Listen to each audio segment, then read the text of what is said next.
Sitharaman serial July 12 நாளைக்கான எபிசோடில் என்ன நடக்கலாம் அப்படிங்கிறத ரிவ்யூவாக பார்த்துடலாங்க. சத்யாவும் துரையும் சீதாவை பார்க்கறதுக்காக ஜெயிலுக்கு வந்திருக்காங்க. அந்த டைமில் துரை சீதாக்கு உங்களோட உதவி தேவைப்படுது அப்படின்னு சொல்ல, தயவு செஞ்சு உங்கள் குடும்ப பிரச்சனையில் என்ன இழுக்காதீங்க, எனக்கும் இதுக்கும் எந்த விதமான சம்மந்தமும் இல்லை அப்படின்னு சத்யா சொல்லிட்டு இருக்க, உங்களுக்கும் சம்மந்தம் இருக்குது, சம்மந்தப்பட்டு தான் ஆகணும் அப்படின்னு சீதா கரெக்டாக சொல்ல, சம்மந்தப்பட்டதெல்லாம் போதும், மீராவை காதலிச்ச ஒரே விஷயத்துக்காக பல வருஷமா அந்த மகாலட்சுமி கிட்ட அசிங்கப்படுறேன், என்னை விட்டுருங்க அப்படின்னு சத்யா சொல்லிட்டு இருக்க, சத்யா அவசரப்படாதீங்கன்னு துரை சொல்ல, நான் எதுக்குங்க இன்வால்வ் ஆகணும், யாருக்காக இன்வால்வ் ஆகணும் அப்படின்னு சத்யா கேட்க, உங்களுக்காக சம்மந்தப்பட்டு தான் ஆகணும், அதை தவிர்க்க முடியாது அப்படின்னு சீதா சொல்ல, எனக்காகவா புரியல அப்படின்னு கேட்க, உங்களை மன்னிப்பு கேட்க வச்சு அசிங்கப்படுத்தி அவமானப்படுத்தி கேவலப்படுத்தினாங்களே அந்த மகாலட்சுமியை மறந்துட்டீங்களா, இல்லை அன்னைக்கு அவமானப்பட்டது மறந்துருச்சா, இல்லை அந்த வலி மறந்துருச்சா, வலியில எப்படி துடிச்சிருப்பீங்க, அந்த வலியை திருப்பி கொடுக்க வேணாமா, வலியை தாங்கிட்டு இப்படியே இருந்துட போறீங்களா, இருந்துட முடியுமா அப்படின்னு சீதா கேட்க, வலி இருக்கதான் செய்யுது, சாகிற வலிக்கும் அந்த வலி போகாது, வின்னு வலிச்சுக்கிட்டே தான் இருக்கும், நான் என் உயிர் போனாதான் அந்த வலியும் போகும், உயிரோட தான் போகும், அது வரைக்கும் போகவே போகாது அப்படின்னு சத்யா சொல்ல, இப்படியே இருந்து சாக போறீங்களா அப்படின்னு சீதா கேட்க, நீ என்ன பண்ண போற, எல்லாம் உன்னாலதான், நான் அவமானப்பட்டேன், உன் ஹஸ்பண்ட் ராமா காப்பாத்த நான் அசிங்கப்பட்டேன், இப்போ என்ன பண்ண போற, என் வலி தெரியாம இருக்க மருந்து தடவ போறியா, மருந்து மாத்திரை இதுல எல்லாம் அந்த வலி போகாது, இங்க பார் இப்போ எதுக்கு என்ன இங்க வர சொன்ன அப்படின்னு கேட்க, வலிக்கு ஒரு நிவாரணம் இருக்கு, நான் சொல்ற மாதிரி செஞ்சா வலி இருந்த இடம் தெரியாம பறந்து போயிடும், நீங்க அனுபவிச்ச வலியும் வேதனையும் அந்த மகாலட்சுமி அனுபவிக்கணும், அதுக்கு ஒரு வாய்ப்பு கிடைச்சிருக்கு, நீங்க இல்லாம கூட என்னால் இதை பண்ண முடியும், ஆனா நீங்க தான் இதை பண்ணணும், நீங்க பண்ணாதான் உங்க வலி தீரும், இல்லைனா காலம் முழுக்க வலிச்சுக்கிட்டே தான் இருக்கும் அப்படின்னு சீதா சொல்ல, என்ன பண்ணணும், திரும்ப அந்த மகாலட்சுமி கிட்ட மன்னிப்பு கேட்கணுமா அப்படின்னு சத்யா கேட்க, கொஞ்சம் சீதா என்ன சொல்றாங்கிறத பொறுமையா கேளு சத்யா அப்படிங்கிறாங்க துரை, நீங்க கொஞ்சம் ஒத்துழைச்சிங்கன்னா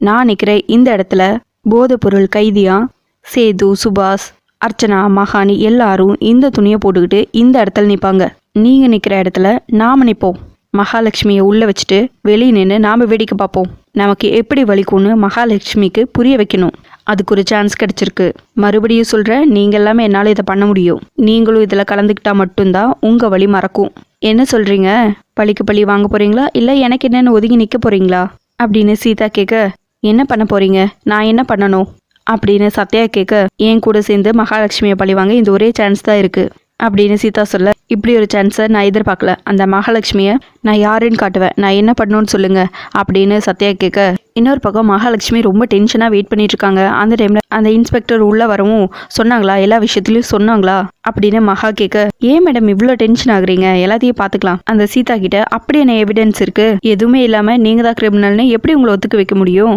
அப்படி பண்ண முடிச்சிருந்தா சீதா எதுக்கு நான் தான் ட்ரக்ஸ் கடத்தினேன்னு சொல்லி உள்ள போறா, இம்பாசிபிள் மேடம், அந்த சீதா தான் பைத்தியகாரத்தனமா வளரிட்டு இருக்கா, அதை கேட்டு நீங்க ஏன் டென்ஷன் ஆகுறீங்க அப்படின்னு சொல்ல, இன்ஸ்பெக்டர் உங்களுக்கு பரதநாட்டியம் தெரியுமா, சொல்லுங்க உங்களுக்கு பரதநாட்டியம் தெரியுமா அப்படின்னு மகா கேட்க, மகா என்ன பேசுற நீ அப்படிங்கிறாங்க சேது, நீங்க கொஞ்ச நேரம் அமைதியா இருங்க அப்படின்னு சொல்லிட்டு திரும்பவும் கேட்குறாங்க மகா, தெரியுமா தெரியாதா அதை சொல்லுங்கங்கிறாங்க அர்ச்சனா, எனக்கு அதெல்லாம் தெரியாது மேடம் அப்படிங்கிறாங்க இன்ஸ்பெக்டர், உங்களால 10 நாள்ல பரதம் கத்துக்கிட்டு பரதம் தெரிஞ்சவங்க கூட போட்டி போட்டு ஜெயிக்க முடியுமா அப்படின்னு மகா கேட்க, எதுக்கு மேடம் டான்ஸை பற்றியெல்லாம் எங்கிட்ட கேட்குறீங்கன்னு இன்ஸ்பெக்டர் திரும்ப கேட்ட கேள்விக்கு மட்டும் பதில் சொல்லுங்க அப்படின்னு சொல்ல, முடியாது மேடம் என்னால் முடியாது அப்படிங்கிறாங்க இன்ஸ்பெக்டர், பரதநாட்டியம்னா என்னன்னே தெரியாத சீதா ஒரு குடிகார பரதநாட்டிய மாஸ்டர் கிட்ட ஒரே ஒரு வாரத்துல பரதநாட்டியம் கத்துக்கிட்டு போட்டி போட்டு ஜெயிச்சிட்டா, உங்களால நம்ப முடியுதா, சொல்லுங்க சீதாவால முடியும், சீதா சொன்னதை நம்பிதான் ஆகணும், அதுதான் உண்மை, ஏன்னா என்கிட்ட சவால் விட்டது சீதாவால என்ன வேணாலும் செய்ய முடியும், சீதா நினைச்சா எது வேணாலும் செய்ய முடியும்,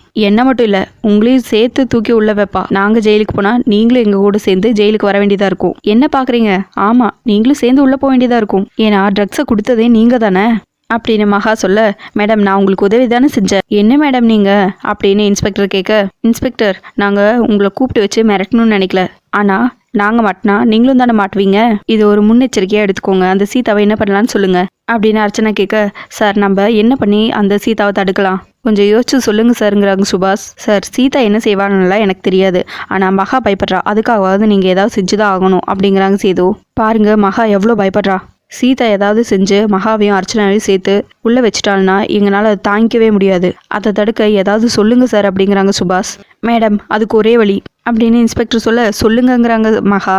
சீதாவால் உங்களுக்கு எதிராக எதுவுமே செய்யாமல் இருக்க முடியும் அப்படின்னு சொல்ல, எப்படிங்கிறாங்க மகா. ஜெயிலை விட்டு அவ வெளியிலேயே வர முடியாத அளவுக்கு பண்ணணும் அப்படின்னு சொல்ல, அது எப்படி முடியுங்கிறாங்க மகா. ஜெயிலேயே அவ கதையை முடிச்சிருங்க, நமக்கும் எந்த பிரச்சனையும் இல்லாம போயிடுமே அப்படின்னு இன்ஸ்பெக்டர் சொல்ல, என்னது கொலையா? அவளை ஜெயில வச்சு கொலை பண்ண முடியுமா அப்படின்னு மகா கேட்க, முடியும் மேடம் அப்படிங்கிறாங்க. ஜெயில வச்சு யாரை கொலை பண்ணுவா அப்படின்னு அர்ச்சனா கேட்க, அதான் ஏற்கனவே சொன்னேனே மேடம், உள்ள இருக்கிற ஒரு சில பேர் ரவுடி பொம்பளைங்க, பார்க்கதான் பொம்பளைங்க ஆனா பிசாசுங்க மேடம். 2 நாள்ல நல்ல செய்தி வரும் அப்படின்னு இன்ஸ்பெக்டர் சொல்ல, நிஜமாவா அப்படிங்கிறாங்க மகா. கண்டிப்பா மேடம், சீதாவோட மரண செய்தி வரும் அப்படின்னு இன்ஸ்பெக்டர் சொல்லிட்டு இருக்க எல்லாரும் ரொம்ப சந்தோஷப்படுறாங்க. இன்னொரு பக்கம் சீதா, துரை அங்கிள் நீங்க தான் இந்த வேலையை முக்கியமா செய்ய போறீங்க, இந்த ஆபரேஷனுக்கு நீங்க தான் கேப்டன் அப்படின்னு சீதா சொல்ல, மகாவை சிக்க வைக்கிறதுன்னு முடிவு பண்ணிட்டீங்க.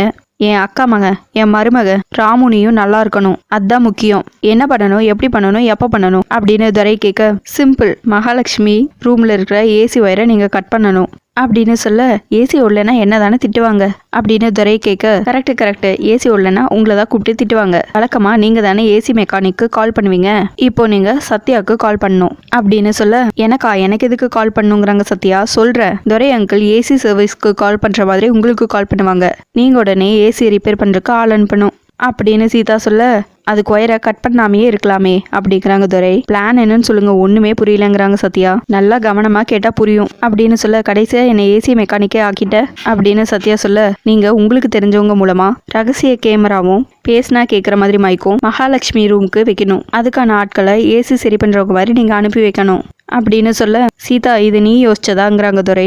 ஏன் ஐடியா மொக்கையா இருக்கா அப்படின்னு சீதா கேட்க, no it's a brilliant idea அப்படிங்கிறாங்க சத்யா. மகாலட்சுமி எப்பவுமே சதி ஆலோசனையா அவங்க ரூம்ல தான் ஆரம்பிப்பாங்க, நீங்க அதை ரெக்கார்ட் பண்ணிட்டா போதும் அப்படின்னு சீதா சொல்ல, சூப்பர், வீடியோ ஆடியோ ஆதாரம் அப்படின்னு துரை சொல்ல, நைஸ் பிளான். சீதா ஜெயிலுக்குள்ள இருந்தா இதெல்லாம் யோசிக்க முடியுமா அப்படின்னு சத்யா கேட்க, அப்படி இல்லை அப்படின்னு சீதா சொல்ல, இதை நீ உள்ள வராமையே யோசிச்சிருக்கலாமேங்கிறாங்க துரை. உண்மையை சொன்னா ஜெயில எல்லா இடத்துலயும் கேமரா வச்சு ஒவ்வொரு இடத்துலயும் உட்காந்து என்ன பண்றாங்கிறத ஒரே ரூம்ல உட்காந்துதான் பாக்குறாங்க, அதை பார்த்துதான் எனக்கே ஐடியா தோணுச்சு அப்படின்னு சீதா சொல்ல, சீதா எனக்கு ஒரு டவுட், ட்ரக்ஸ் வச்சதை பத்தி மகா பேசினாதானே நம்மளுக்கு ரெக்கார்ட் பண்ண முடியும் அப்படின்னு துரை கேட்க, இதெல்லாம் ஒரு டவுட்டா, என்னமோ ஏதோன்னு பயந்துட்டேன் அப்படின்னு சொல்ல, எனக்கும் அதே டவுட் இருக்குங்கிறாங்க சத்யா. டவுட்டே வேண்டாம், கொலை பண்ண இடத்த போய் பார்ப்பான், அதே மாதிரி தப்பு பண்ணவன் அந்த தப்பை பத்தி திரும்ப பேசிட்டே இருப்பாங்க, அவங்கள நாம தான் பேச வைக்கணும். லேசா சீண்டுனா போதும், சூர்யா ரூம்ல ட்ரக்ஸை வச்சு சூர்யாவையும் மதுவையும் பிரிச்சிட்டோம், சீதாவையும் ஜெயிலுக்கு அனுப்பிச்சிட்டோம்னு சொல்லி பெருமையா பேசி சிக்குவாங்க. பேச வைக்க வேண்டியது ஏன் வேலை, நீங்க கவலைப்படாதீங்க, உங்களுக்கு இங்கிலீஷ் தெரியும்ல அப்படின்னு கேட்க, தெரியும், ஆனா உன் அளவுக்கு இல்லைங்கிறாங்க சத்யா. ஆனா ஒரு விஷயம்தான் ரொம்ப சங்கடமா இருக்கு, மகாலட்சுமி ரூம்ல கேமரா வைக்கிறது தப்பு இல்லையா அப்படின்னு சீதா கேட்க, கவலைப்படுற அளவுக்கு அது ஒரு பெரிய விஷயமே கிடையாது, ஏன்னா உன் மாமனார் 9 மணிக்கெல்லாம் கொரட்டை விட்டு தூங்கிடுவாரு அப்படின்னு துரை சொல்ல, என்ன இருந்தாலும் தப்பு தாங்கிறாங்க சீதா. அப்ப கேமரா வைக்க வேணாமாங்கிறாங்க துரை. போலீஸ் மாதிரி யோசிச்சிருக்க, குட் ஜாப் அப்படிங்கிறாங்க சத்யா. நான் போலீஸ்காரர் இல்ல, போலீஸ்காரரோட பொண்ணு அப்படிங்கிறாங்க சீதா. துரை வீட்டில் மகா வரதுக்குள்ளேயே சீதா சொன்ன பிளான் எல்லாம் பண்ணிட்டு இருக்காரு, ஒயரெல்லாம் கட் பண்ணிட்டு இருக்காரு. கட் பண்ணி முடிச்சதுமே கரெக்டா மகா வந்துடுறாங்க. என்ன இவரு இந்த நேரத்துல பாட்டிலும் கையுமா இருப்பாரு, இப்ப என்னடான புக்கும் கையுமா இருக்காரு அப்படின்னு ராம் தங்கச்சிக்கிட்ட சொல்லிட்டு இருக்க, அப்பா பாட்டில் எல்லாம் மறைச்சு வச்சிருப்பாரு அப்படிங்கிறாங்க ராமோட தங்கச்சி. சரி வா போலாம் அப்படின்னு சொல்லி மகா அவங்கள உள்ள கூட்டிட்டு போயிடுறாங்க. அந்த தாடிக்காரனுக்கு பாட்டில மறைச்சு வைக்கதான் தெரியும், ஆனா இந்த தாடிக்காரனுக்கு ரூம்ல கேமரா வைக்க தெரியும் அப்படிங்கிறாங்க துரை. சரி சித்தி, நான் காஃபி கொண்டு வரேன் அப்படின்னு சொல்லிட்டு ராம் தங்கச்சி வெளியே போறாங்க. சரின்னு மகாவும் ஏசி ஆன் பண்றாங்க, ஏசி ஆன் ஆக மாட்டேங்குது. கரெக்டா அந்த டைம்ல துரை வந்து கிராஸ் பண்றாங்க, அண்ணன் கூப்பிடுறாங்க. துரை அப்படியே மெதுவா உள்ள வரும், என்னன்னு உனக்கு காது கேட்க மாட்டேங்குதா அப்படின்னு சொல்லி கேட்க, எனக்கு உன் குரல் கேட்கல, நான் படிச்சுட்டு இருந்த திருக்குறள் தான் ஓடிட்டு இருந்துச்சு அப்படிங்கிறாங்க துரை. என்ன திருக்குறளா அப்படின்னு சொல்லி கேட்க, ஆமான்னு சொல்லி திருக்குறள் சொல்றாங்க துரை. இதை கேட்டதும் மகா ரொம்பவே கடுப்பாயிராங்க. மாத்தி 2 பேரும் அப்படியே கிண்டல் பண்ணிக்கிறாங்க திருக்குறள் சொல்லி. கடைசியா ஏசி ஆன் ஆக மாட்டேங்குது, முதல்ல மெக்கானிக் வர சொல்லு அப்படின்னு சொல்லிடுறாங்க. துரையும் வெளியே போய் நின்று நம்ம பிளான் சக்ஸஸ் ஆயிடுச்சு அப்படின்னு சொல்லிட்டு சத்யா கால் பண்ணி அதே மாதிரி சொல்றாங்க. சீதா ரிலீஸ் கன்ஃபார்ம் அப்படின்னு நினைச்சிட்டே போறாங்க துரை ஒரு பக்கம். இன்னொரு பக்கம் சத்யாவும் ரொம்ப ஹாப்பியா இருக்காங்க, சீதாவும் இதை யோசிச்சுட்டே இருக்காங்க. இதோட எபிசோட் முடிச்சிருக்காங்க. உங்களுக்கு இந்த வீடியோ பிடிச்சிருந்தா லைக் பண்ணுங்க, ஷேர் பண்ணுங்க, கமெண்ட் பண்ணுங்க. தேங்க்யூ.